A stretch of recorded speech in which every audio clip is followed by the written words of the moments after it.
بسم اللہ الرحمن الرحیم لا الہ الا اللہ محمد الرسول اللہ ونحمد ونصلی علی رسول الکریم والصلاة والسلام علی سید المرسلین وعلی آلہ وصحبہ اجمعین اما بعد الذین ینقضون عہد اللہ من بعد میثاق۔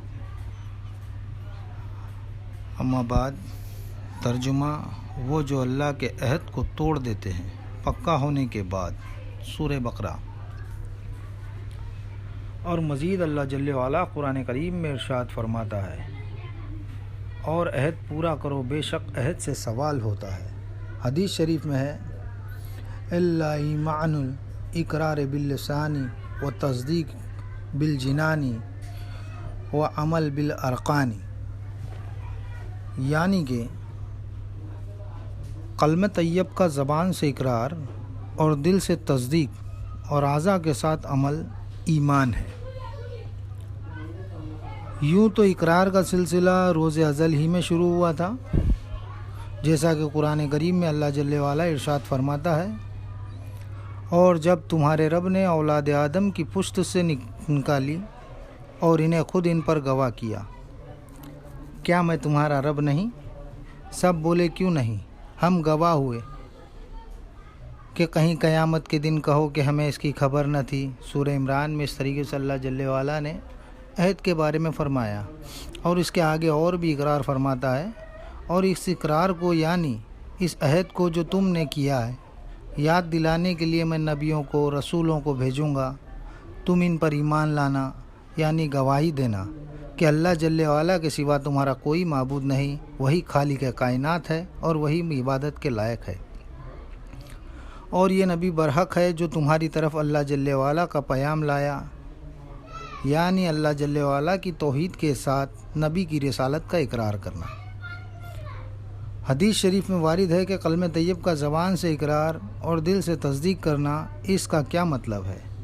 یعنی جس طریقے اللہ جل وعلا کی توحید کا اور رسول اکرم صلی اللہ علیہ وسلم کی رسالت کا زبان سے اقرار اور دل سے تصدیق کرنا ہے، جس طرح زبان سے کلمہ طیب ادا کرتے ہیں اسی طرح دل سے بھی ادا کرنا ہے، کیونکہ زبان اور ہے اور دل اور ہے۔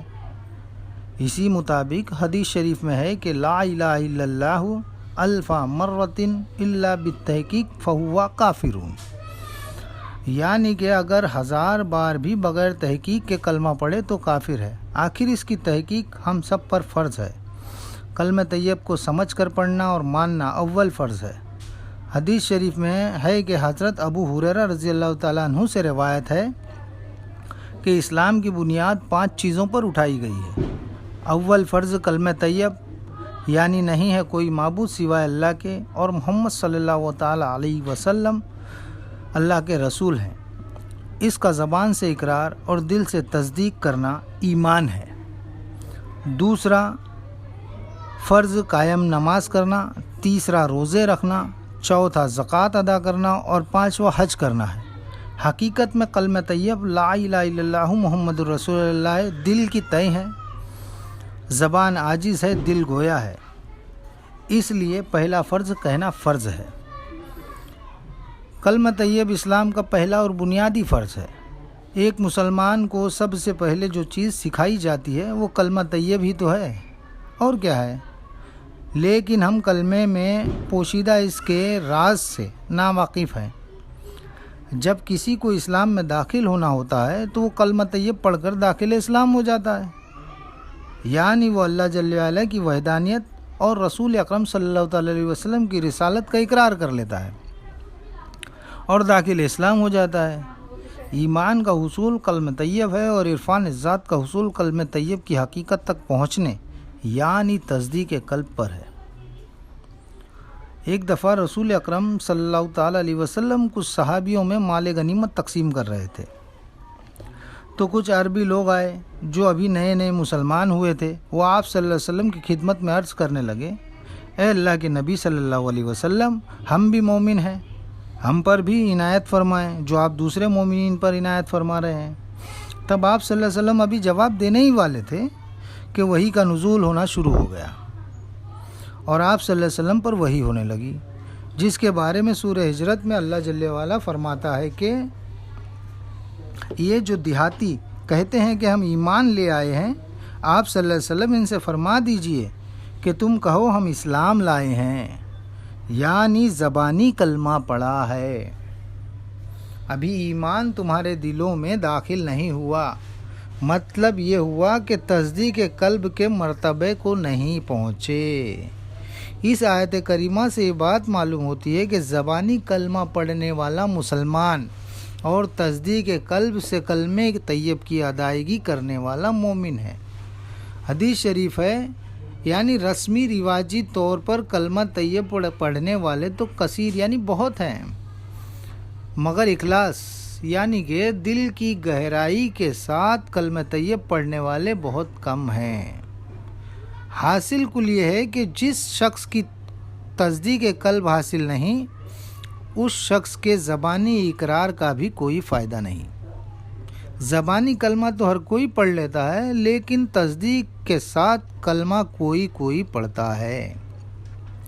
جب عاشق کلمے کی حقیقت کو اپنے اندر پا لیتے ہیں تو وہاں زبان ہلانے کی ضرورت نہیں رہتی، بس دیدار ہی باقی رہ جاتا ہے۔ تصدیق دل سے کلمہ عاشق ذات ہی پڑھتے ہیں، اور زبانی کلمہ باتیں بنانے والے ہیں وہ پڑھتے ہیں جو کلمے کی حقیقت کو نہیں سمجھ سکتے۔ یعنی جو شخص کلمہ طیب میں نفی اور اثبات کو جان لیتا ہے، اس سے دنیا اور آخرت کی کوئی بھی چیز پوشیدہ نہیں رہتی۔ جو شخص لا الہ الا کی حقیقت کو جان لیتا ہے، الا اللہ کے تمام درجات اس پر کھل جاتے ہیں اور محمد رسول اللہ کا محرم راز ہو جاتا ہے۔ یعنی محرم راز ہونا یہ ہے کہ کلمہ پڑھنے والا جب چاہے، جس وقت چاہے، خود کو آپ صلی اللہ علیہ وسلم کی مجلس میں لے جائے۔ یعنی جس شخص کو وجود میں کلمہ طیب تسخیر کر جائے، یعنی سما جائے، اسے نفع دینے لگتا ہے، تب کلمہ طیب اس کی رگ رگ میں جاری ہو جاتا ہے۔ لیکن اس مقام تک بغیر کسی راہبر کے یعنی مرشد کامل کے پہنچ جانا مشکل ہی نہیں، ناممکن ہے۔ اللہ جل وعلا نے بھی اپنے خاص بندوں کی رہبری کی، کبھی کلام کے ذریعے، کبھی الہام کے ذریعے، تو کبھی وحی کے ذریعے۔ اس لیے اس راز کو سمجھنے اور اس کی حقیقت جاننے کے لیے ہم کو بھی راہبر کی ضرورت ہے، کیونکہ راہ تو وہی بتا سکتا ہے جو اس راہ سے واقف ہو، یعنی مرشد کامل۔ یعنی مرشد کامل طالب کو کلمہ طیب کے تمام راز و نیاز سے واقف کراتا ہے، اسے خودی کی پہچان بتاتا ہے۔ یعنی تصدیق کلمے کی ہم پر واجب ہے۔ جب تک ہم تصدیق نہیں کرتے، ہمارا زبانی کلمہ پڑھنا بھی کوئی فائدہ نہیں دیتا۔ اس لیے ہمیں کسی رہبر کی تلاش ہونی چاہیے، اور ہم کسی رہبر کامل کے پاس جا کر اس کی تصدیق کر لیں کہ کلمہ کیا ہے، اس کی حقیقت کیا ہے، اس کے رازوں سے واقف ہو جائیں، اس میں نفی اور اثبات کی معلومات حاصل کریں اور اللہ کا قرب حاصل کریں۔ تو میری آپ لوگوں سے یہی درخواست ہے کہ کلمہ پڑھنا اور دل کی گہرائی سے پڑھنا دونوں میں فرق ہے، اس لیے اس بات کو اپنے ذہن نشین کر لیں اور اس کی حقیقت تک پہنچنے کی کوشش کریں۔ اللہ جل وعلا اپنے حبیب کے صدقہ طفیل ہم سب کو اپنے راز و نیاز سے، اپنے کلمے کے راز و نیاز سے آشنا کرائے اور اپنا قرب عطا فرمائے۔ آمین، اللہم آمین۔